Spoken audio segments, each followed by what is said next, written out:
l'objectivation pour vérifier la compréhension. Je ne comprends pas pourquoi les apprenants ne réussissent pas. Ils avaient pourtant l'air d'avoir tout compris. Viens avec moi, je vais te montrer ce qui s'est passé.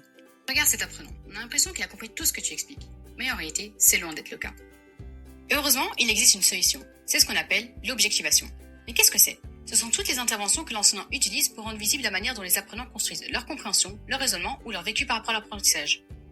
Il existe plusieurs types d'objectivation, mais nous allons nous concentrer ici sur l'objectivation de la compréhension. Comme son nom l'indique, elle permet de vérifier la compréhension et elle peut être stéréotypée ou spécifique.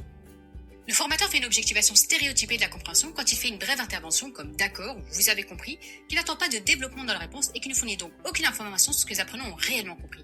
Ils peuvent alors répondre oui alors qu'en réalité, ils n'ont rien compris. Ici, le formateur cherche à savoir exactement ce que Thomas a compris. Il pourrait aussi lui demander de reformuler ou de synthétiser. C'est ça une objectivation spécifique de la compréhension. Elle permet d'obtenir des informations précises sur la compréhension des apprenants, ce qui va permettre au formateur d'ajuster son enseignement en fonction des réponses. La spécifique est donc plus efficace que la stéréotypée.